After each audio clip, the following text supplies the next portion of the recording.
நமது கர்த்தரை கலங்க பண்ணின காரியங்கள் கிறிஸ்டியன் கொஸ்டியன் எனும் வலையொலியில் 2020 ஆண்டு ஏப்ரல் 6 அன்று ஒளிபரப்பப்பட்ட நிகழ்வு. ரீப்ரிண்ட் 1120 தமிழாக்கம். தொகுப்பாளர் சகோதரர் ரிக் மற்றும் ஜோனத்தான் அவர்கள். யோவான் 12 அதிகாரம் வசனம் 27. இப்போது என் ஆத்துமா கலங்குகிறது, நான் என்ன சொல்லுவேன்? பிதாவே, இந்த வேலையினின்று என்னை ரட்சியும் என்று சொல்வேனோ? ஆகிலும் இதற்காகவே இந்த வேலைக்குள் வந்தேன். கர்த்தர் இயேசுவே நம்முடைய நாயகர். அவருடைய முன்மாதிரியும் அவருடைய போதனைகளும் அவருடைய கிரியைகளும் அவருடைய உண்மைத்தன்மையும் மிகவும் பேர் போனவையாக இருக்கின்றன. தேவைப்படும் எவருக்கும் அவை உத்வேகத்தை பிரவாகிக்க செய்கின்றன. அப்பேற்பட்ட இயேசுவானவர் சிந்தையில் கலங்கினார் எனும் போது நமது இரட்சகரை குறித்து நாம் எவ்வேறெல்லாம் பிரம்மாண்டமாக நினைத்துக் கொண்டிருக்கின்றோமோ அதிலிருந்து முற்றிலும் வேறுபட்டதாக தோன்ற செய்கிறது. எபிரேயர் 7 அதிகாரம் வசனம் 26. அத்துடன் எபிரேயருக்கு எழுதப்பட்ட நிருபம் கூட அவர் பரிசுத்தரும் குற்றமற்றவரும் மாசில்லாதவரும் பாவிகளுக்கு விலகினவரும் என்று கூறுகிறதே. அப்பேற்பட்ட அவருக்கு எப்படி கலக்கம் ஏற்படக்கூடும்? உண்மை என்னவெனில் அவர் தம் வாழ்வின் 3 தருணங்களில் கலங்கினதாக பதிவுகள் உள்ளன. அப்படியானால் இந்த அனுபவங்கள் பலவீனத்தின் அல்லது சந்தேகத்தின் ஒரு வெளிப்பாடாக இருந்திருக்குமோ? ஒருவேளை நாம் இதுவரையிலும் பேசிடாத ஏதேனும் குறைபாடு கர்த்தர் இயேசுவிடம் காணப்பட்டிருக்குமோ? நிச்சயமாக இல்லை. இந்த அனுபவங்கள் எல்லாம் மனிதனாகிய கிறிஸ்து இயேசுவின் அற்புதமான மனோபலத்தையும் தைரியத்தையும் தேவ பக்தியுமே நமக்கு காட்டுகின்றன. சரி, முதலாவதாக நாம் ஏன் கலக்கமடைவதை ஒரு பெரிய விஷயம் என பேசிக் கொண்டிருக்கிறோம்? காரியம் என்னவெனில், கர்த்தர் இயேசு பரிபூர்ணராக இருந்தபடியினால் அவர் எவ்விஷயத்தையும் ஆழமாக உணரலானார். அவர் தம் மீது அதிக பாரமான அழுத்தத்தை கொண்டிருந்தார். கலக்கமடைதல் ஸ்ட்ராங்ஸ் நம்பர் 5015. டிராசோ கலங்குதல் அல்லது கிளர்ச்சி அடைதல். கலக்கமடைதல் என்பதுடன் நெருக்கப்படுதல், ஆங்கியூஸ்டு வியாகுலப்படுதல், டிஸ்ட்ரஸ்டு துயரப்படுதல், பெயின்டு அல்லது கவலை, ஆங்ஸியஸ் போன்ற சில வார்த்தைகளையும் நம்மால் அடையாளம் காண முடிகிறது. பலரால் இந்த உணர்வுகளுடன் COVID-19 அனுபவத்தினை தொடர்புபடுத்த முடியும். கலக்கமடைதல் எனும் வார்த்தையின் மற்ற உதாரணங்களை பார்ப்போம். லூக்கா 1 அதிகாரம் வசனம் 11 மற்றும் 12. அப்பொழுது கர்த்தருடைய தூதன் ஒருவன் தூபபீடத்தின் வலது பக்கத்தில் நின்று அவனுக்கு தரிசனமானான். சகரியா அவனை கண்டு கலங்கி பயமடைந்தான். சகரியா தனது சௌகரியமான நிலையிலிருந்து வெளியே வெகு தூரம் தள்ளப்பட்டார். Comfort zone. எதிர்பாராதவாறு மகத்தான வல்லமை கொண்ட தூதன் அவரை சந்தித்தார். மத்தேயு 2 அதிகாரம் வசனம் 1 முதல் 3 வரை. ஏரோது ராஜாவின் நாட்களில் யூதேயாவில் உள்ள பெத்லஹேமில் கர்த்தர் இயேசு பிறந்த பொழுது கிழக்கிலிருந்து சாஸ்திரிகள் எருசலேமுக்கு வந்து, யூதருக்கு ராஜாவாக பிறந்திருக்கிறவர் எங்கே? கிழக்கிலே அவருடைய நட்சத்திரத்தை கண்டு அவரை பணிந்து கொள்ள வந்தோம் என்றார்கள். ஏரோது ராஜா அதை கேட்ட பொழுது அவனும் அவனோட கூட எருசலேம் நகரத்தார் அனைவரும் கலங்கினார்கள். ஏரோது கிளர்ச்சி அடைந்தார். அடக்கப்பட வேண்டியதாயிருந்த பயமுறுத்தும் அச்சுறுத்துதலை அவர் உணரலானார். மத்தேயு 14 அதிகாரம் வசனம் 26 மற்றும் 27. அவர் கடலின் மேல் நடக்கிறதை சீசர்கள் கண்டு கலக்கமடைந்து ஆவேசம் என்று சொல்லி பயத்தினால் அலறினார்கள். உடனே இயேசு அவர்களோட பேசி, திடன் கொள்ளுங்கள், நான் தான், பயப்படாதிருங்கள் என்றார். ஆவேசம் என்ற சொல் திருவிவிலியத்தில் ஐயோ பே என்றுள்ளது. சீசர்கள் திகில் அடைந்திருந்தனர். கலக்கமடைதல் எனும் இந்த வார்த்தையானது ஏதோ சில சிறு சிறு எரிச்சலை அர்த்தப்படுத்தவில்லை. மாறாக அது ஒரு வலுவான அசௌகரியத்தின் உணர்வினை குறிக்கின்றது. கர்த்தர் இயேசு ஒரு மனிதனாக இருந்தபடியினால் கலக்கமடைவதையும் அவர் அனுபவிக்க நேர்ந்தது. கர்த்தரேசு ஞானஸ்நானம் பெற்று தம்முடைய ஊழியத்தை துவக்கின போது அவர் செய்த முதல் காரியமே உபவாசித்து ஜெபித்ததுதான். இயேசு ஞானஸ்நானம் பெற்று தம்முடைய ஊழியத்தை துவக்கின போது அவர் செய்த முதல் காரியமே உபவாசித்து ஜெபித்ததுதான். If you are the Son of God, tell this stone to become bread. If you worship before me, it shall all be yours. If you are the Son of God, throw yourself down from here, for it is written, He will command His angels concerning you to guard you. சாத்தான் செய்த முதல் காரியமோ அவரை தடம் புரள செய்வதற்கு முயற்சித்ததுதான். சாத்தான் தோல்வியுற்றான். என்றாலும் முயற்சியை கைவிடவில்லை. லூக்கா 4ஆம் அதிகாரம் வசனம் 13. பிசாசானவன் சோதனையெல்லாம் முடிந்த பின்பு சில காலம் அவரை விட்டு விலகி போனான். சாத்தான் இயேசுவை குறிப்பாக அவருடைய ஊழியத்தின் முடிவில் தடம் புரளச் செய்வதற்கு மீண்டும் முயற்சி செய்தான். அவன் நடப்பதையெல்லாம் நன்கு கவனம் கொடுத்து பார்த்திருந்து நுட்பமாக இயேசுவை தவறச் செய்வதற்கு முயன்றான். நம்முடைய ஜீவியங்களில் கலங்க செய்யும் காரியங்கள் ஏற்படுமாயின் அவற்றை கையாள்வதற்கான நெறிமுறைகள் இதோ.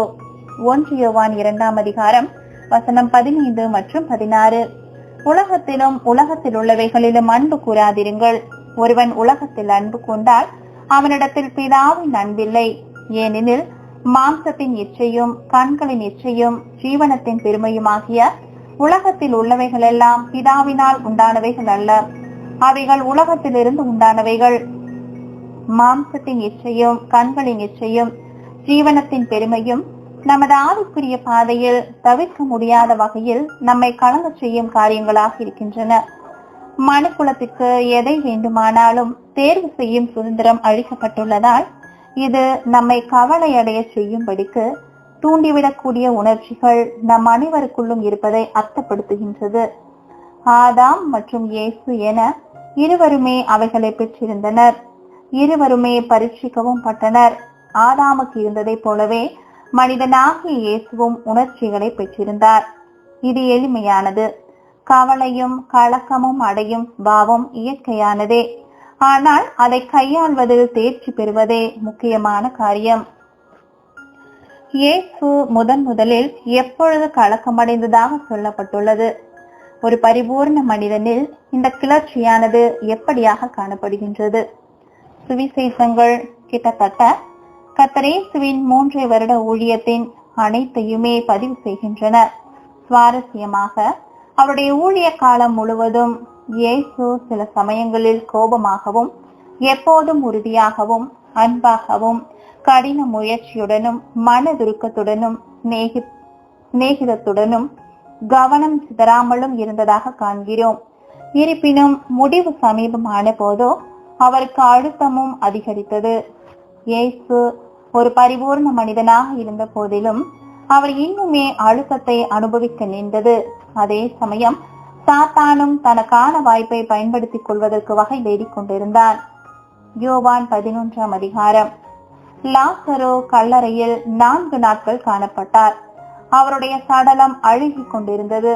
இந்த லாசருவை உயிர்த்தெழுப்பின அற்புதமானது இருக்கும் எல்லா அற்புதங்களிலேயே மிகவும் வியத்தகு அற்புதமாயிருந்தது.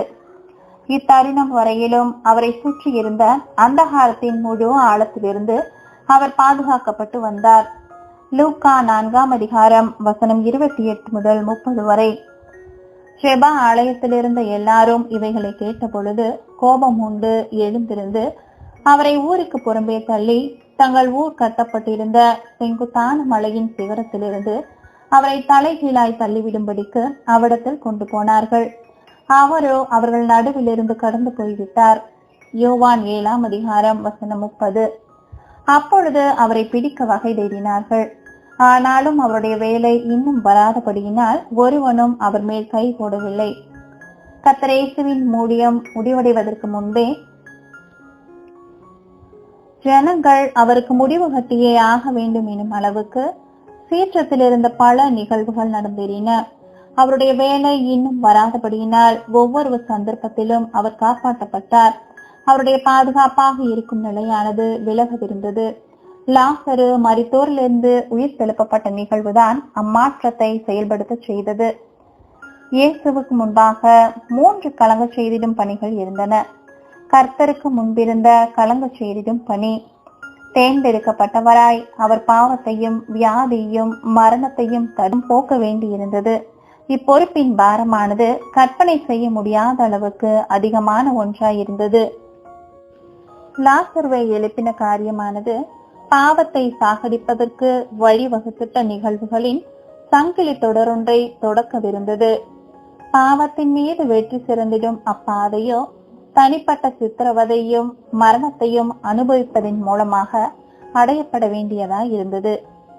யோவான் 11ஆம் அதிகாரம் வசனம் 30, 32 முதல் 35 வரை. இயேசு இன்னும் கிராமத்திற்குள் வராமல் மார்த்தாள் தம்மை சந்தித்த இடத்திலேயே இருந்தார். இயேசு இருந்த இடத்தில் மரியாள் வந்து அவரை கண்டவுடனே அவர் பாதத்தில் விழுந்து, ஆண்டவரே, நீர் இங்கே இருந்தீரானால் என் சகோதரன் மரிக்க மாட்டான் என்றாள். அவள் அழுகிறதையும் அவளோட கூட வந்த யூதர்கள் அழுகிறதையும் இயேசு கண்டபோது ஆவியிலே கலங்கி துயரமடைந்து, அவனை எங்கே வைத்தீர்கள் என்றார். ஆண்டவரே, வந்து பாரும் என்றார்கள். இயேசு கண்ணீர் விட்டார்.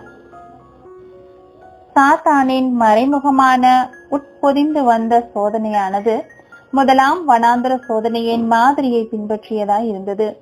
மத்தேயு 4ஆம் அதிகாரம் வசனம் 3 மற்றும் 4. அப்பொழுது சோதனைக்காரன் அவரிடத்தில் வந்து, நீ தேவனுடைய குமாரனே ஆனால் இந்த கல்லுகள் அப்பங்களாகும்படி சொல்லும் என்றான். அவர் பிரதியுத்திரமாக, மனுஷன் அப்பத்தினாலே மாத்திரமல்ல தேவனுடைய வாயிலிருந்து புறப்படுகிற ஒவ்வொரு வார்த்தையினாலும் பிழைப்பான் என்று எழுதியிருக்கிறது என்றார். வேறு வார்த்தைகளில் கூறுவதானால், நீ தேவனுடைய குமாரனாக இருந்தால் வேறு யாராலும் செய்ய முடியாததை உங்களால் செய்ய முடியும் அல்லவா? அப்படியானால் இதனை செய்திடுங்கள், உங்களிடம் வல்லமை இருக்கிறதே, அதை நன்மைக்காக பயன்படுத்திக் கொள்ளுங்கள் என்பதாகும். யோவான் 11ஆம் அதிகாரம் வசனம் 36 முதல் 38 வரை. அப்பொழுது யூதர்கள், இதோ இவர் அவனை எவ்வளவாய் சிநேகித்தார் என்றார்கள். அவர்களில் சிலர், குருடனுடைய கண்களை திறந்த இவர் இவனை சாகாமல் இருக்க பண்ணவும் கூடாதா என்றார்கள். அப்பொழுது இயேசு மறுபடியும் தமக்குள்ளே கலங்கி கல்லறையினிடத்திற்கு வந்தார். அது ஒரு குகையா இருந்தது. அதன் மேல் ஒரு கல் வைக்கப்பட்டிருந்தது. இயேசு ஏன் லாசருவை மரிப்பதிலிருந்து தடுக்கவில்லை என்று ஜனங்கள் கேள்வி எழுப்பினார்கள். கலக்கமாக இருக்கும்போது அது ஏதோ ஒரு முடிவினை அல்லது தீர்மானத்தை எடுக்க வைத்திடும். அப்படிப்பட்ட நேரத்தில் குறுக்கு வழியில் செல்வது எளிது. ஆனால் இயேசுவோ உயரிய அறத்தின் வழியிலேயே சென்றார். யோவான் 11ஆம் அதிகாரம் வசனம் 39, 41 முதல் 44 வரை. கர்த்தர் இயேசு, கல்லை எடுத்து போடுங்கள் என்றார். அப்பொழுது மரித்தவன் வைக்கப்பட்ட இடத்திலிருந்த கல்லை எடுத்து போட்டார்கள். இயேசு தம்முடைய கண்களை ஏறெடுத்து, பிதாவே, நீர் எனக்கு செவி கொடுத்தபடியினால் உம்மை ஸ்தோத்திரிக்கிறேன். நீர் எப்பொழுதும் எனக்கு செவி கொடுக்கிறீர் என்று நான் அறிந்திருக்கிறேன்.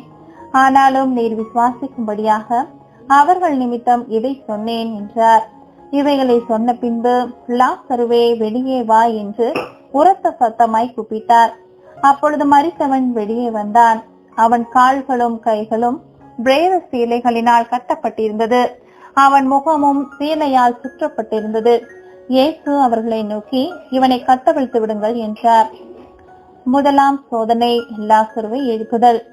மத்தேயு 4ஆம் அதிகாரம் வசனம் 3 மற்றும் 4.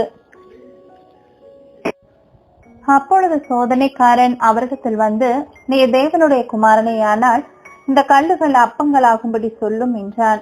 அவர் பிரதியுத்திரமாக, மனுஷன் அப்பத்தினாலே மாத்திரமல்ல தேவனுடைய வாயிலிருந்து புறப்படுகிற ஒவ்வொரு வார்த்தையினாலும் பிழைப்பான் என்று எழுதியிருக்கிறது என்றார். யோவான் 11ஆம் அதிகாரம் வசனம் 41 முதல் 43 வரை. அப்பொழுது மரித்தவன் வைக்கப்பட்ட இடத்திலிருந்த கல்லை எடுத்து போட்டார்கள். இயேசு தம்முடைய கண்களை ஏறெடுத்து, பிதாவே, நீர் எனக்கு செவி கொடுத்தபடியினால் உம்மை ஸ்தோத்திரிக்கிறேன். நீர் எப்பொழுதும் எனக்கு செவி கொடுக்கிறீர் என்று நான் அறிந்திருக்கிறேன். ஆனாலும் நீர் என்னை அனுப்பினதை சூழ்ந்து நிற்கும் ஜனங்கள் விசுவாசிக்கும்படியாக அவர்கள் நிமித்தம் இதை சொன்னேன் என்றார். இவைகளை சொன்ன பின்பு லாசருவே வெளியே வா என்று உரத்த சத்தமாய் கூப்பிட்டார். கர்த்தர் இயேசுவின் முதலாம் சோதனைக்கும் லாசருவை எழுப்பினதற்கும் இடையே உள்ள தொடர்பு. இயேசுவின் முதலாம் சோதனைக்கும் லாசருவை எழுப்பினதற்கும் இடையே உள்ள தொடர்பு கர்த்தர் இயேசுவின் பதிலேயே காணப்படுகின்றது. மனுஷன் அப்பத்தினாலே மாத்திரமல்ல, தேவனுடைய வாயிலிருந்து புறப்படுகிற ஒவ்வொரு வார்த்தையினாலும் பிழைப்பான். பிதாவே, நீர் எனக்கு செவி கொடுத்தபடியினால் உம்மை ஸ்தோத்திரிக்கிறேன். தேவன் அவரிடம் பேசியிருந்தார் என்பதை இது அர்த்தப்படுத்துகின்றது என்று சொன்னதன் மூலமாக கர்த்தர் இயேசு தம்மை சுற்றியிருந்த பார்வையாளர்களிடம் தாம் தேவனிடம் பேசிக் கொண்டிருப்பதை அறிவித்தார். தேவனுடைய வார்த்தையே முதலாம் சோதனைக்கு கர்த்தர் இயேசு அளித்த பிரதியுத்திரமாக இருந்தது. லாசருவை மரித்தோரிலிருந்து உயிர்த்தெழுப்புவதற்கும் கர்த்தர் இயேசுவுக்கு தேவனுடைய வார்த்தை அருளப்பட்டது. பின்னர் இயேசு தேவனுடைய வார்த்தைகளை பேசினார். லாசருவும் எழுந்து வந்தார். லாசரு சொல்லத்தமாகவே தேவனுடைய வார்த்தையினால் பிழைத்தார். லாசருவை எழுப்பினதற்கான கணத்தை அவரே எடுத்துக் கொள்ளும்படியாக இயேசுவை தூண்டிடுவதற்கு சாத்தான் முயற்சி செய்தான். ஆனால் ஒரு பலனும் இல்லை.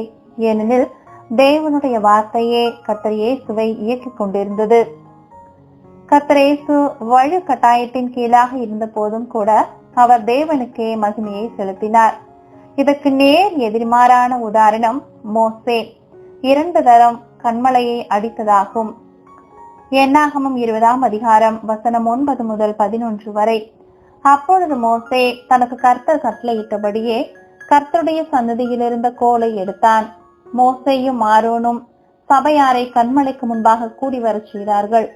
அப்பொழுது மோசே அவர்களை நோக்கி, கலகக்காரரே கேளுங்கள், உங்களுக்கு இந்த கன்மலையிலிருந்து நாங்கள் தண்ணீர் புறப்பட பண்ணுவோமோ என்று சொல்லி தன் கையை ஓங்கி கன்மலையை தன் கோலினால் 2 தரம் அடித்தான். உடனே தண்ணீர் ஏராளமாய் புறப்பட்டது. சபையார் குடித்தார்கள். அவர்கள் மிருகங்களும் குடித்தது. மோசே தேவனுக்கு மகிமையை செலுத்துவதற்கு மறந்துவிட்டார். அதனால்தான் அவர் வாக்குத்தத்தம் பண்ணப்பட்ட தேசத்திற்குள் செல்ல அனுமதிக்கப்படவில்லை. நம்மை சுற்றிலும் இருக்கும் தற்போதைய கொள்ளை நோய்களால் அல்லது போர்களால், போராட்டங்களால் நாம் மன அழுத்தத்தின் கீழ் இருக்கும் போது நாம் எவ்வாறு தேவனை மகிமைப்படுத்துவதை நிறுத்தாமல் தொடர முடியும்?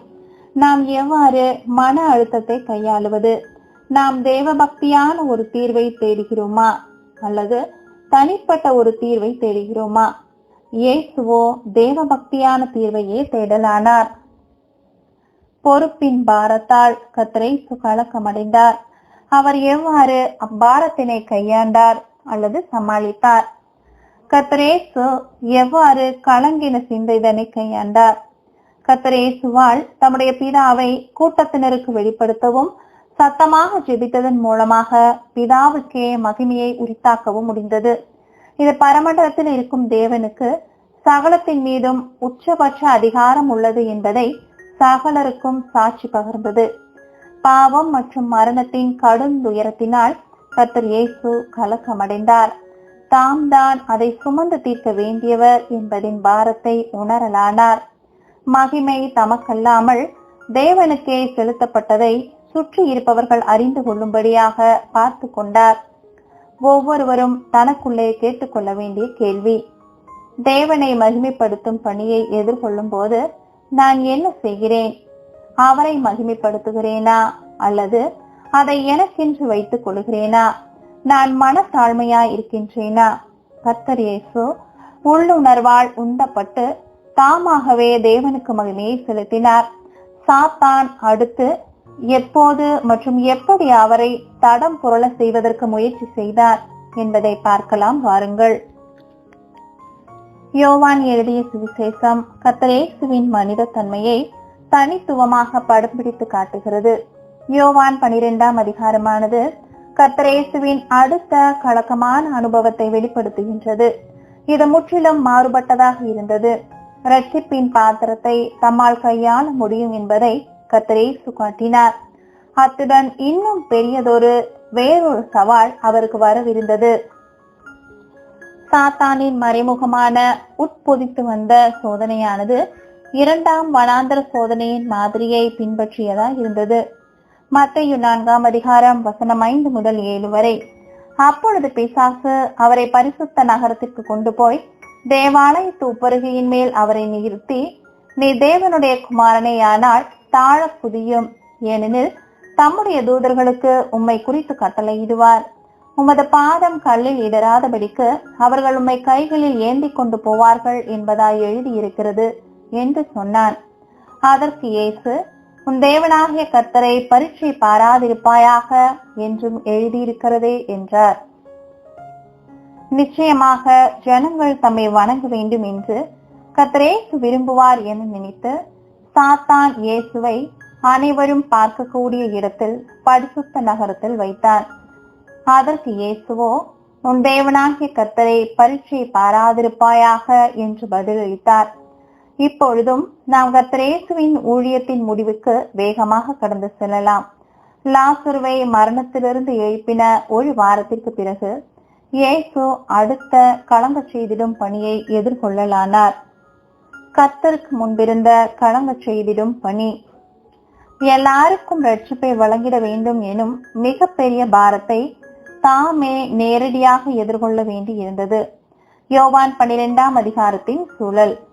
அனைவரும் பார்க்கும்படியாக கர்த்தர் இயேசு எருசலேமுக்குள் அப்பொழுதுதான் வெற்றி பிரவேசம் செய்து லட்சக்கணக்கான ஜனங்களால் சகலர் முன்னிலையில் ராஜாவாக அறிவிக்கப்பட்டார்.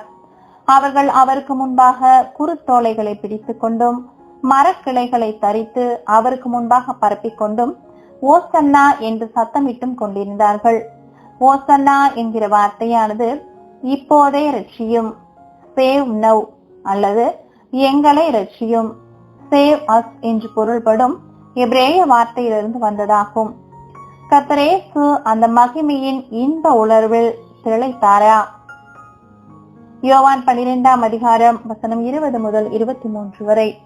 பண்டிகையில் ஆராதனை செய்ய வந்தவர்களில் சில கிரேக்கர்கள் இருந்தார்கள்.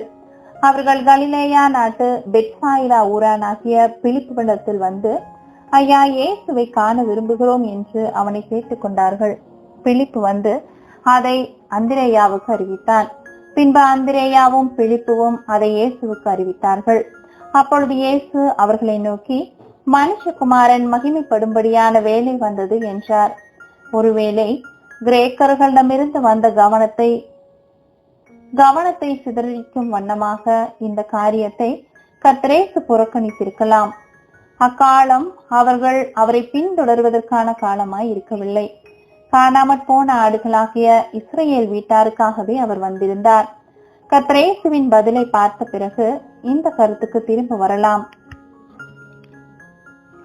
நம்முடைய வாழ்வில் நாம் ஒரு கலங்க செய்யும் அனுபவத்திற்குள்ளாகும் போது நாம் எப்போதும் ஒரு சாலைகளின் சந்திப்புக்கு, அதாவது நாட்சந்திக்கு வர நேடுகிறது. அதாவது எப்பக்கம் போக வேண்டும் என முடிவெடுக்க வேண்டிய நிலைக்கு வர நேடுகின்றது. கர்த்தர் இயேசு அப்பொழுதுதான் அந்த நகரத்திற்குள் பிரவேசித்திருந்தார். மேலும் கவனத்தை ஈர்த்திடும் மைய புள்ளியாகவும் காணப்பட்டார். கிரேக்கர்கள் அவரை பார்க்க விரும்பினார்கள். கர்த்தர் இயேசு அவர்களை நோக்கி, மனுஷகுமாரன் மகிமைப்படும்படியான வேலை வந்தது என்றார்.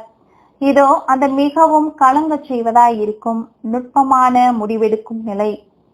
யோவான் 12 அதிகாரம் வசனம் 24 மற்றும் 27 முதல் 29 வரை. மெய்யாகவே மெய்யாகவே நான் உங்களுக்கு சொல்கிறேன், கோதுமை மணியானது நிலத்தில் விழுந்து சாகாவிட்டால் தனித்திருக்கும், செட்டதையாகில் மிகுந்த பலனை கொடுக்கும். இப்பொழுது என் ஆத்துமா கலங்குகிறது. நான் என்ன சொல்லுவேன்? பிதாவே, இந்த வேளை நின்று என்னை இரட்சியும் என்று சொல்வேனோ? 100,000 ஜனங்கள் சத்தமிட்டு அவரை போற்றி அவரை பின்பற்றுவதற்கு தயாராக இருந்தார்கள். அதனை பின்தொடர்ந்தே கலங்க செய்யும் சூழலும் வந்தது. வெளிநாட்டினர் கூட, அதாவது கிரேக்கர்கள், அவருடன் பேச விரும்பினார்கள். தம்முடைய அனுபவமானது அந்த சமயத்தில் கிடைத்துக் கொண்டிருந்த மகிமையில் திளைப்பது பற்றினதல்ல, மாறாக தாம் மரிப்பனதை பற்றினது என்பதால் கர்த்தர் இயேசு அவர்களிடம் பேசாமல் இருந்திருக்க கூடும்.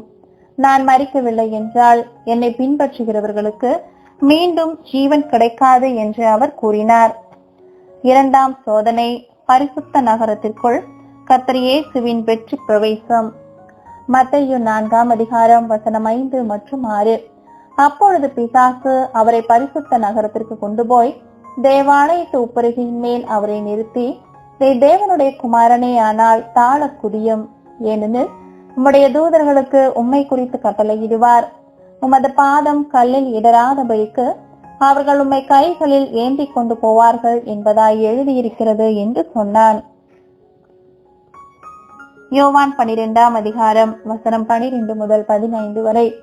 மறுநாளிலே இயேசு எருசலேமுக்கு வருகிறார் என்று பண்டிகைக்கு வந்த திரளான ஜனங்கள் கேள்விப்பட்டு குருத்தோலைகளை பிடித்துக் கொண்டு அவருக்கு எதிர்கொண்டு போகும்படி புறப்பட்டு, ஓசன்னா, கர்த்தருடைய நாமத்தினாலே வருகிற இஸ்ரவேலின் ராஜா ஸ்தோத்தரிக்கப்பட்டவர் என்று ஆர்ப்பரித்தார்கள்.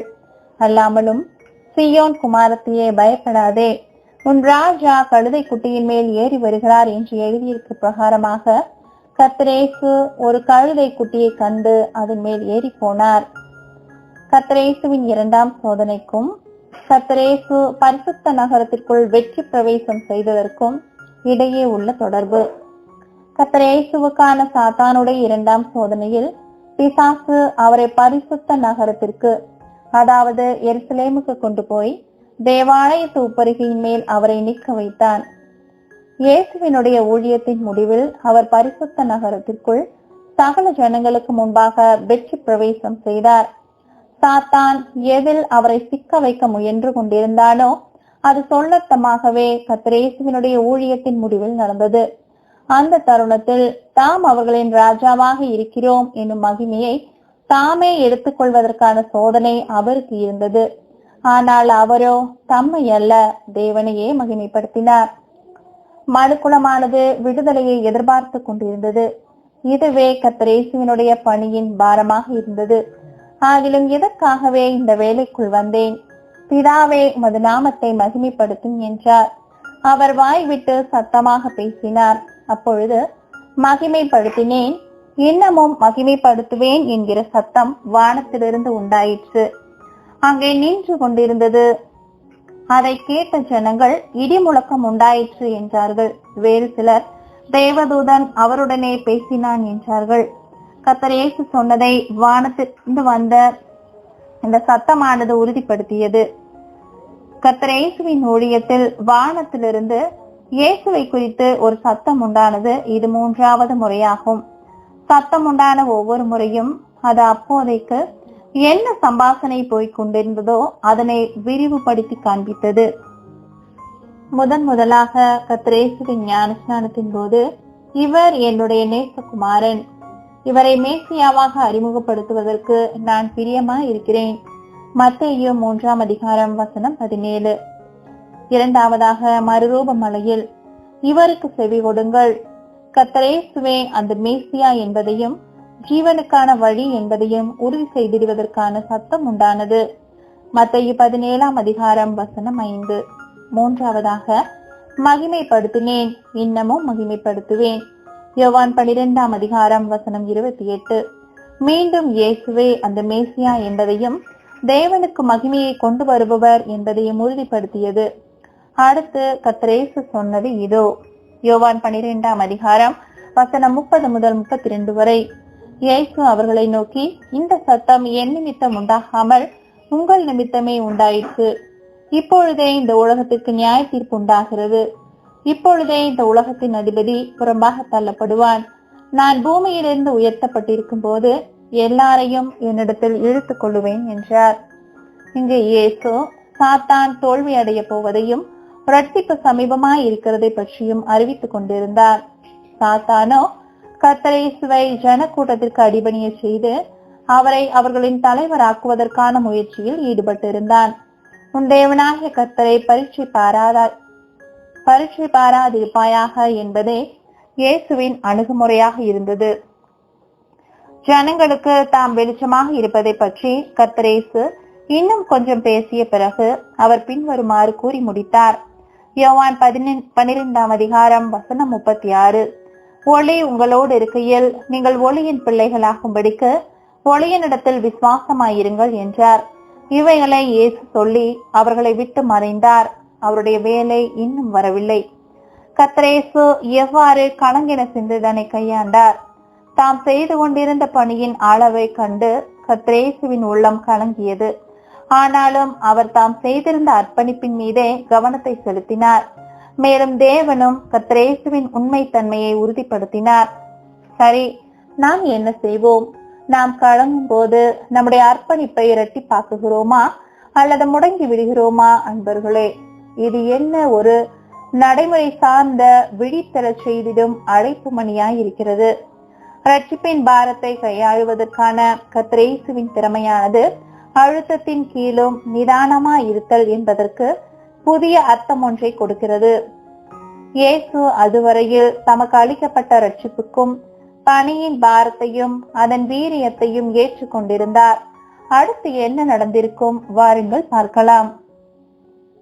இயேசுவுக்கும் சரி, நமக்கும் சரி, சாத்தான் எப்போதுமே நமக்கு ஏற்படும் மாம்சீக கஷ்டங்களையும் சிரமங்களையும் உன்னிப்பாக கவனித்து வருகிறான். அதோடு கூட சந்தேகத்தையும் தோல்வியையும் கொண்டு வரும் விதமாக அவைகளை நமக்கு எதிராகவே பயன்படுத்தவும் முயன்றிடுவான். சாத்தானுக்கு நாம் எவ்வாறு பதிலளிக்கிறோம்? நாம் இயேசுவின் அடிச்சுவடுகளை பின்பற்றி செல்வோமா அல்லது நம்முடைய பாதையை நாமே தீர்மானித்துக் கொள்வோமா? இப்போது நாம் யோவான் 13ஆம் அதிகாரத்திற்கு வரலாம். சுமார் ஒரு வாரத்திற்கு பிறகு கர்த்தரேசு தம்முடைய நெருங்கிய சிநேகிதர்களுடன் கடைசியாக ஒரு முறை ஐக்கியம் கொள்வதற்காக அவர்களுடன் மேல் வீட்டறைக்கு வந்திருந்தார். இயேசு மீண்டும் கலக்கமடைந்தார். சாத்தான் அவர் மேல் பாய்வதற்கு அங்கேயும் காணப்பட்டான். சாத்தானின் மறைமுகமான உட்புதிந்து வந்த சோதனையானது 3ஆம் வனாந்தர சோதனையின் மாதிரியை பின்பற்றியதா இருந்தது. மத்தேயு 4ஆம் அதிகாரம் வசனம் 8 முதல் 10 வரை. மறுபடியும் பிசாசு அவரை மிகவும் உயர்ந்த மலையின் மேல் கொண்டு போய் உலகத்தின் சகல ராஜ்யங்களையும் அவைகளின் மகிமையும் அவருக்கு காண்பித்து, நீ சாஷ்டாங்கமாய் விழுந்து என்னை பணிந்து கொண்டால் இவைகளையெல்லாம் உமக்கு தருவேன் என்று சொன்னான். அப்பொழுது இயேசு, அப்பாலே போ சாத்தானே, உன் தேவனாகிய கர்த்தரை பணிந்து கொண்டு அவர் ஒருவருக்கே ஆராதனை செய்வாயாக என்று எழுதியிருக்கிறது என்றார். தனிப்பட்ட மகிமையும் கனத்தையும் சகல உலக ராஜ்யங்களையும் இயேசு அடைய வேண்டுமானால் சாஷ்டாங்கமாய் விழுந்து அவனை பணிந்து கொள்ள வேண்டும் எனும் ஒரு குறுக்கு வழியை சாத்தான் முன்வைத்தான். ஒருவேளை இயேசு இதை செய்திருந்தால் அவரால் தமக்கு முன்பிருந்த ஊழியத்தின் வலியையும் துன்பத்தையும் இறுதியில் தாம் அடையவிருந்த மரணத்தையும் கூட தவிர்த்திருக்க முடியும். இது அவருடைய ஊழியத்தின் துவக்கத்தில் ஏற்பட்ட சோதனையாக இருந்தது. ஆனால் இயேசுவின் பதிலோ தேவனை மாத்திரமே பணிந்து கொள்வதாக இருந்தது. எப்படி இந்த அனுபவம் அவருடைய ஊழியத்தின் முடிவில் பொருந்துகிறதா இருக்கிறது? பதிலை விரைவிலேயே பார்க்க போகிறோம். கர்த்தருக்கு முன்பிருந்த கலங்க செய்திடும் பணி அது என்னவெனில், தம்முடைய இறுதி விசாரணையானது இன்னும் சில மணி நேரங்களில் நடக்கவிருக்கிறது என்பதை அறிந்திருப்பதும், தம்முடைய நம்பிக்கைக்குரிய சிநேகிதனே தம்மை சிலுவையில் அறைய போகிறவர்களின் கைகளில் தம்மை ஒப்படைக்க போகிறான் என்ற உண்மையை எதிர்கொள்ள வேண்டியிருந்ததே அந்த பணியாகும். நமது ஆண்டவர் என்னை ஒரு ஆழமான தனிப்பட்ட விலையை கொடுத்திருக்கிறார். யோவான் 13ஆம் அதிகாரம் வசனம் 19 முதல் 35 வரை தேர்ந்தெடுக்கப்பட்ட வசனங்கள். அது நடக்கும்போது நானே அவரென்று நீங்கள் விசுவாசிக்கும் பொருட்டு இப்பொழுது அது நடப்பதற்கு முன்னமே அதை உங்களுக்கு சொல்லுகிறேன். நான் அனுப்புகிறவனை ஏற்றுக்கொள்கிறவன் என்னை ஏற்றுக்கொள்கிறான், என்னை ஏற்றுக்கொள்கிறவன் என்னை அனுப்பினவரை ஏற்றுக்கொள்கிறான் என்று மெய்யாகவே மெய்யாகவே உங்களுக்கு சொல்லுகிறேன் என்றார். இயேசு இவைகளை சொன்ன பின்பு ஆவியிலே கலங்கி, உங்களில் ஒருவன் என்னை காட்டிக் கொடுப்பான் என்று மெய்யாகவே மெய்யாகவே உங்களுக்கு சொல்லுகிறேன் என்று சாட்சியாக சொன்னார். நான் அனுப்புகிறவனை ஏற்றுக்கொள்ளுகிறவன் என்னை ஏற்றுக்கொள்ளுகிறான். ஒருவேளை யூதா தாம் அனுப்பின ஒருவனாக தம்முடைய உண்மை உள்ளவர்களுடன் கூட அவனும் அமர்ந்திருப்பதை கண்டு அவர் கலக்கம் அடைந்திருக்கலாம். அவருடன் கூடவே இருந்த சிநேகிதனாகிய யூதாஸ் அவரை காட்டிக் கொடுப்பதற்கு தயாராயிருந்தான். அவன் இயேசுவுடன் கூடவே பல ஆண்டுகளாய் பயணம் செய்தவன். இங்குள்ள முடிவெடுக்கும் நிலை துரோகத்தினுடையதா இருக்கிறது. நாம் நமது வழியின் காரணமாக வசைப்பாடுவோமா அல்லது தேவனுடைய மேற்பார்வைக்கு இணங்கி விடுவோமா? அப்பொழுது யாரை குறித்து பேசுகிறாரோ என்று சீசர்கள் ஐயப்பட்டு ஒருவரையொருவர் நோக்கி பார்த்தார்கள். இயேசுவிடம் அது யார் என்று விசாரித்தார்கள். இயேசு ஒருபோதும் தம்மை காட்டிக் கொடுக்க போகிறவனுடைய பெயரை சொல்லவில்லை. அவர் வெறுமனே தமது அப்பத்தை அவனுடன் பகிர்ந்து கொள்ள மாத்திரம் செய்தார்.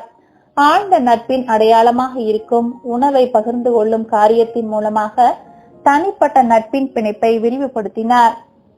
27ஆம் வசனம். அந்த துணிக்கையை அவன் வாங்கின பின்பு சாத்தான் அவனுக்குள் புகுந்தான். அப்பொழுது இயேசு அவனை நோக்கி, நீ செய்கிறதை சீக்கிரமாய் செய் என்றார்.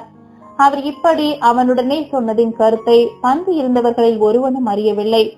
அவன் அந்த துணிக்கையை வாங்கினவுடனே புறப்பட்டு போனான். அப்பொழுது காலமாய் இருந்தது. சாத்தான் புறம்பாக தள்ளப்பட்டான். இந்த சோதனை சொந்த குடும்ப உறுப்பினர்களிடமிருந்து வந்தது. இது தனிப்பட்ட வகையாக இருந்தது. இது அவருடைய இருதயத்தை காயப்படுத்தியது.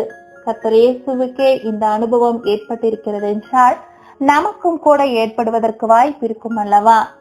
இது நாம் முன்பு பார்த்த வனாந்தரத்தில் நடந்த சோதனைக்கு கூட்டிச் செல்கிறது.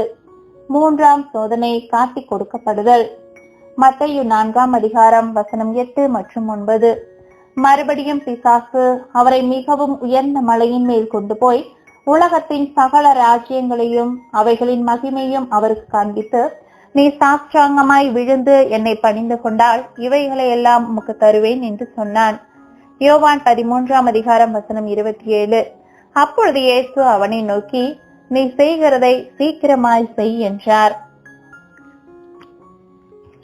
சாஷ்டாங்கமாய் விழுந்து சாத்தானை பணிந்து கொள்வதும் அதன் மூலமாக இயேசு தமக்கு முன்பிருந்த ரட்சிப்பின் பணியின் வலி வேதனையெல்லாம் அனுபவிக்க வேண்டாம் என்பதே அவருக்கு முன்வைக்கப்பட்ட சோதனையாக இருந்தது. இயேசு துரோகத்தின் வேதனையை அனுபவிக்க தயாராக இருந்தார். நீ செய்கிறதை சீக்கிரமாய் செய். வேறு வார்த்தைகளில் சொல்ல வேண்டுமானால், சாத்தானுக்கேற்ற பொய்களை பிரதிநிதித்துவம் செய்பவனே, போ, நீ செய்வது முக்கியத்துவமற்று போகும் என்பதினால் இங்கே இருந்து செல். நானோ தேவனுடைய சித்தத்தை செய்வதில் உறுதியாய் இருக்கிறேன் என்பதாகும். துரோகத்தின் சக்தி வாய்ந்த வழியையும் அதனை ஜெயித்திட்ட தேவனுடைய சித்தத்திற்கான சக்தி வாய்ந்த வைராகியத்தையும் நாம் இங்கே காண்கிறோம். அந்த சனத்தின் வழி ஆழமானதாய் இருந்ததாலும் இயேசு 2 இடங்களில் கவனம் செலுத்தலானார். முதலில் தம்முடைய பிதாவின் மீது. அவர் புறப்பட்டு போன பின்பு இயேசு, இப்பொழுது மனுஷகுமாரன் மகிமைப்படுகிறார், தேவனும் அவரில் மகிமைப்படுகிறார்.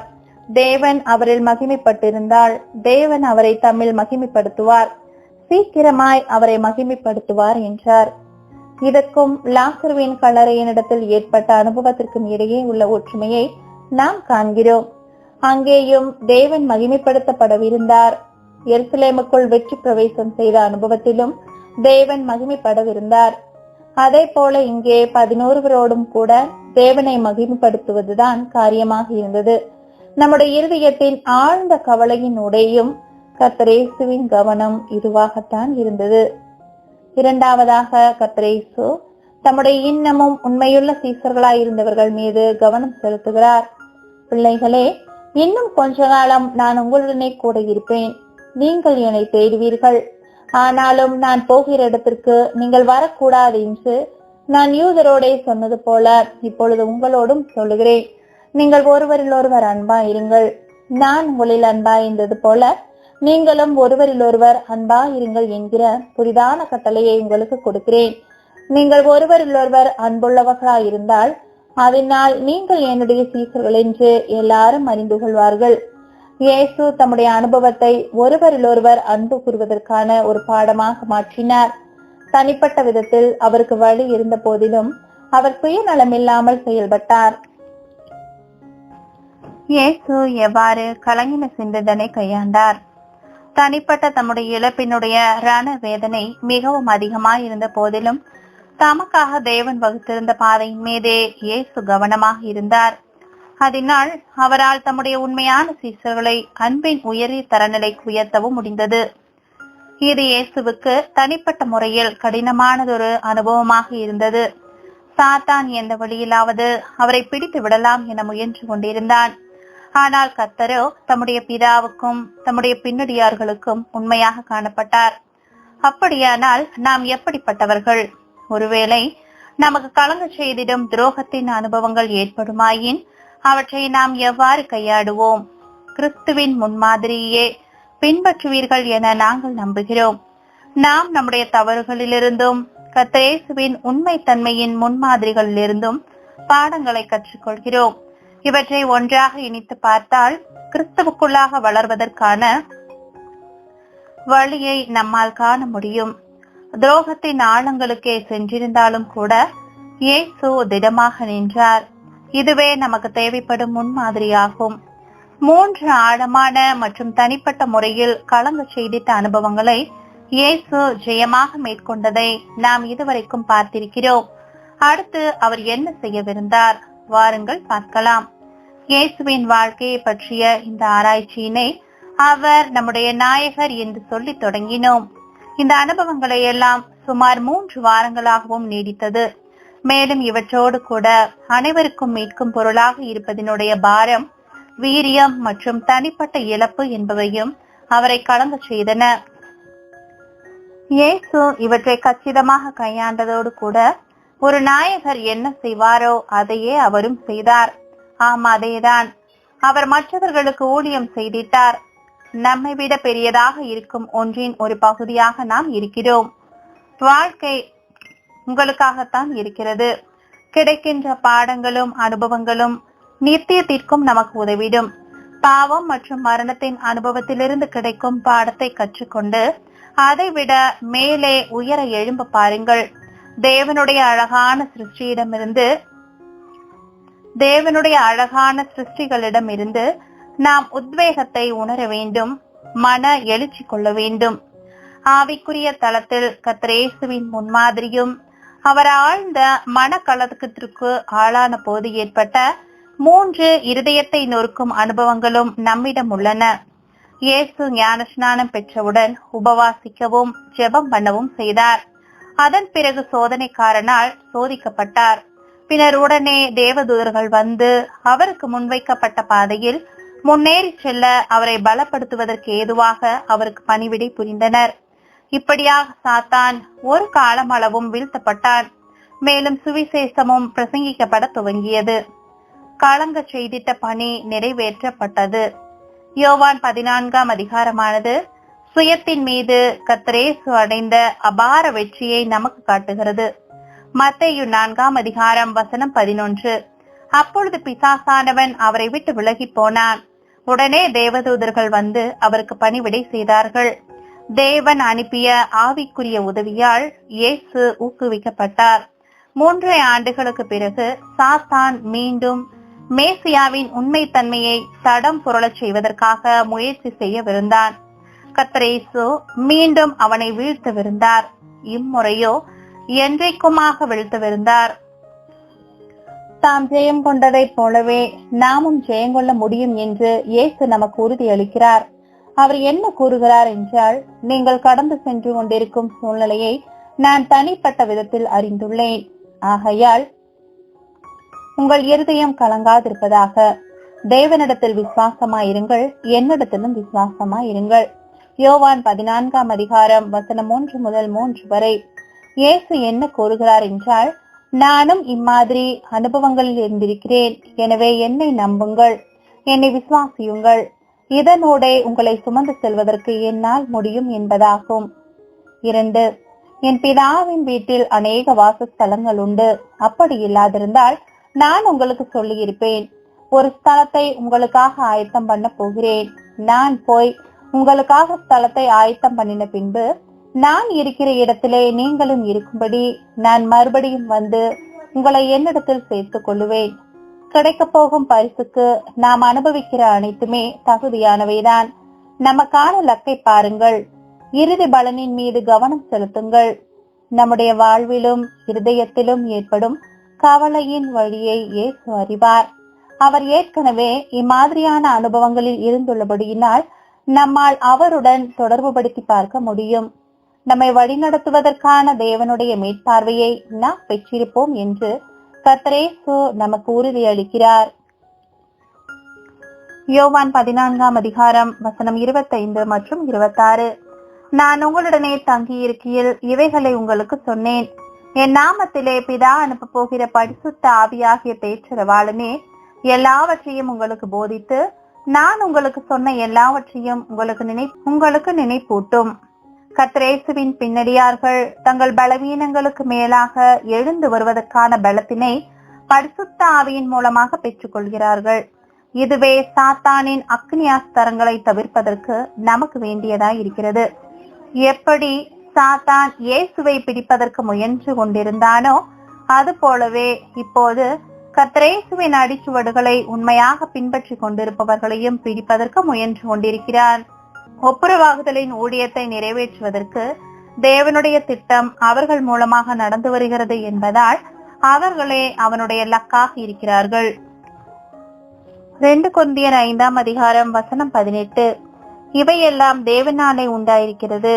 அவர் இயேசு கிறிஸ்துவை கொண்டு நம்மை தம்மோட ஒப்புரவாக்கி ஒப்புரவாகுதலின் ஊழியத்தை எங்களுக்கு ஒப்புக் கொடுத்தார். அவர் நமக்கு கொடுத்திடும் சமாதானமே கலங்கிய ஆத்மாவுக்கான மாற்று மருந்தாக இருக்கிறது என இயேசு நமக்கு காட்டுகிறார். யோவான் 14:27-31 வரை சமாதானத்தை உங்களுக்கு வைத்து போகிறேன், என்னுடைய சமாதானத்தையே உங்களுக்கு கொடுக்கிறேன். உலகம் கொடுக்கிற பிரகாரம் நான் உங்களுக்கு கொடுக்கிறதில்லை. உங்கள் இருதயம் கலங்காமலும் பயப்படாமலும் இருப்பதாக. நான் போவேன் என்றும் திரும்பி உங்களிடத்தில் வருவேன் என்றும் நான் உங்களுடனே சொன்னதை கேட்டீர்களே. நீங்கள் என்னில் அன்புள்ளவர்களாய் இருந்தால் பிதாவினிடத்திற்கு போகிறேன் என்று நான் சொன்னதை குறித்து சந்தோஷப்படுவீர்கள்.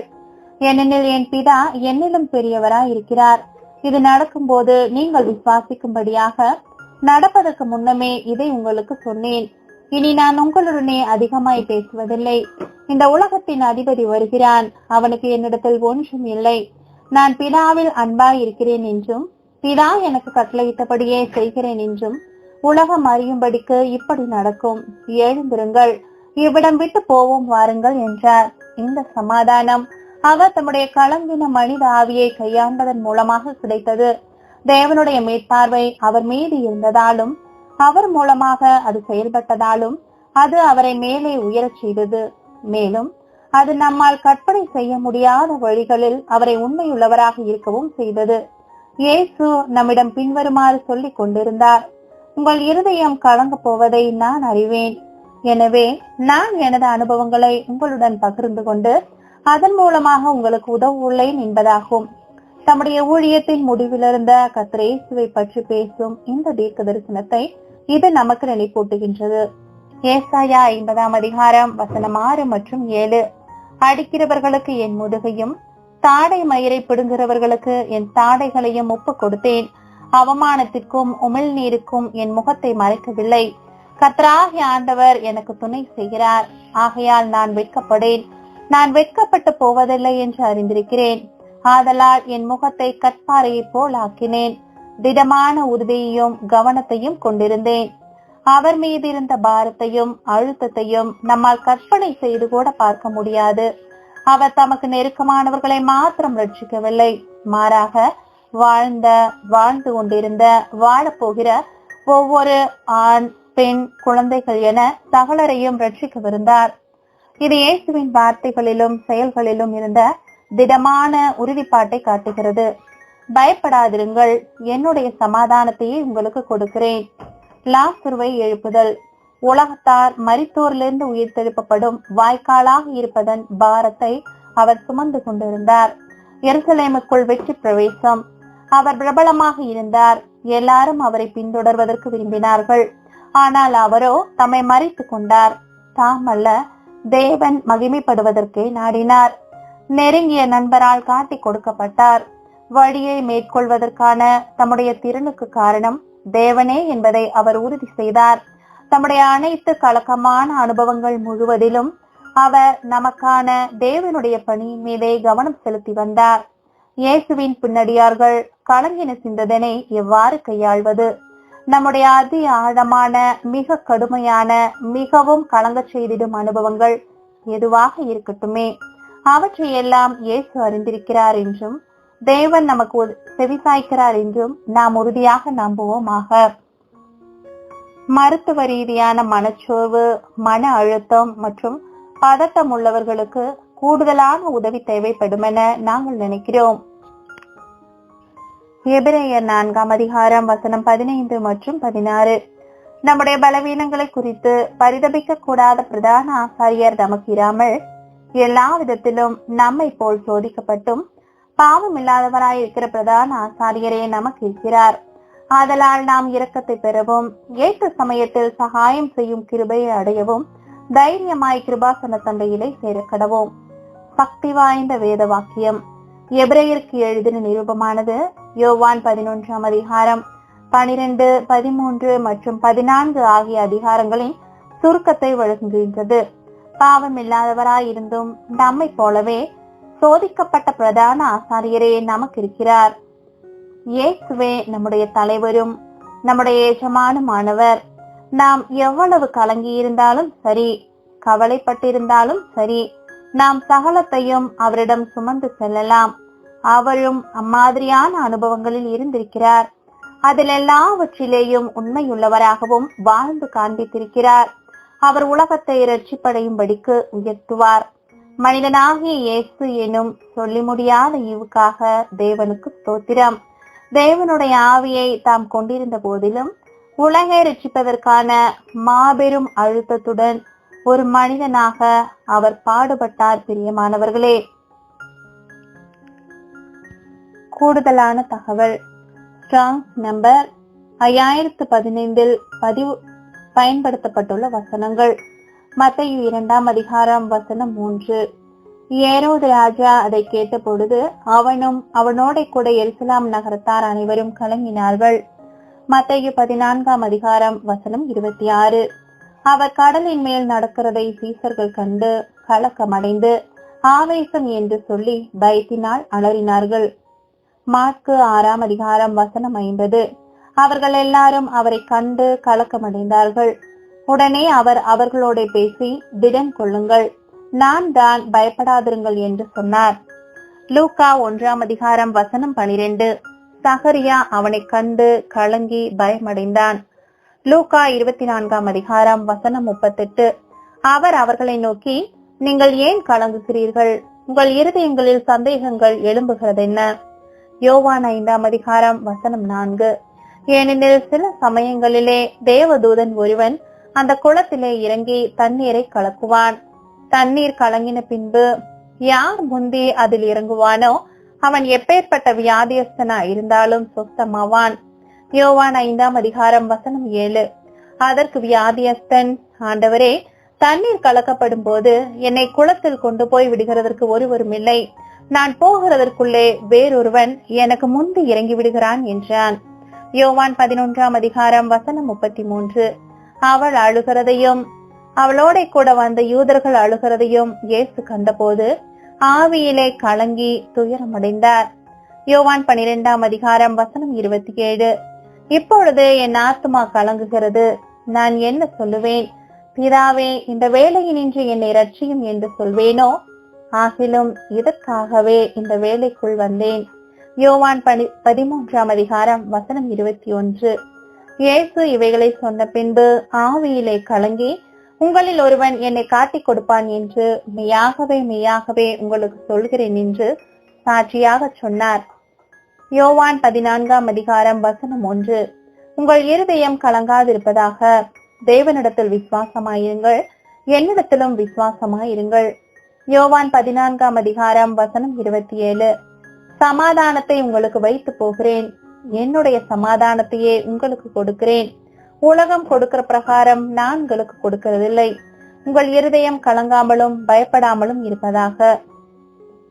அப்போஸ்தலர் 15ஆம் அதிகாரம் வசனம் 24. எங்களால் கட்டளை பெறாத சிலர் எங்களிடத்திலிருந்து புறப்பட்டு நீங்கள் விருத்த சேதனம் அடைய வேண்டும் என்றும் நியாய பிரமாணத்தை கை கொள்ள வேண்டும் என்று சொல்லி இப்படிப்பட்ட வார்த்தைகளால் உங்களை கலக்கி உங்கள் ஆத்துமாக்களை புரட்டினார்கள் என்று நாங்கள் கேள்விப்பட்டோம். அப்போஸ்தலர் 17ஆம் அதிகாரம் வசனம் 8. இவைகளை கேட்டுக் கொண்டிருந்த ஜனங்களையும் பட்டணத்து அதிகாரிகளையும் கலங்க பண்ணினார்கள். கலேத்தியர் 1ஆம் அதிகாரம் வசனம் 7. வேறொரு சுவிசேஷம் இல்லையே, சிலர் உங்களை கலகப்படுத்தி கிறிஸ்துவனுடைய சுவிசேஷத்தை புரட்ட மனதாயிருக்கிறார்களே அல்லாமல் வேறல்ல. கலாத்தியர் 5ஆம் அதிகாரம் வசனம் 10. நீங்கள் வேறு விதமாய் சிந்திக்க மாட்டீர்கள் என்று நான் கர்த்தருக்குள் உங்களை குறித்து நம்பிக்கையாய் இருக்கிறேன். உங்களை கலக்குகிறவன் எப்படிப்பட்டவனாய் இருந்தாலும் தனக்கேற்ற ஆக்னியை அடைவான். 1 பேதுரு 3:14. நீதி நிமித்தமாக நீங்கள் பாடுபட்டால் பாக்கியவான்களாய் இருப்பீர்கள். அவர்களுடைய பயமுறுத்தலுக்கு நீங்கள் பயப்படாமலும் கலங்காமலும் இருங்கள். கர்த்தர் இயேசுவின் வேலை இன்னும் வரவில்லை என்பதற்கான எடுத்துக்காட்டுகள். யோவான் 8:59. அப்பொழுது அவர் மேல் எரியும்படி கல்லுகளை எடுத்துக்கொண்டார்கள். இயேசு மறைந்து அவர்கள் நடுவே கடந்து தேவாலயத்தை விட்டு போனார். யோவான் 7:8. நீங்கள் இந்த பண்டிகைக்கு போங்கள், என் வேலை இன்னும் வராதபடியால் நான் இந்த பண்டிகைக்கு இப்பொழுது போகிறதில்லை என்றார். யோவான் 7:30. அப்பொழுது அவரை பிடிக்க வகை தேடினார்கள். ஆனாலும் அவருடைய வேலை இன்னும் வராதபடியினால் ஒருவனும் அவர் மேல் கை போடவில்லை. யோவான் 7:44. அவர்களில் சிலர் அவரை பிடிக்க மனதாய் இருந்தார்கள், ஆகிலும் ஒருவனும் அவர் மேல் கை போடவில்லை. யோவான் 10:39. இது நிமித்தம் அவர்கள் மறுபடியும் அவர்களை பிடிக்க தேடினார்கள். ஆமென்.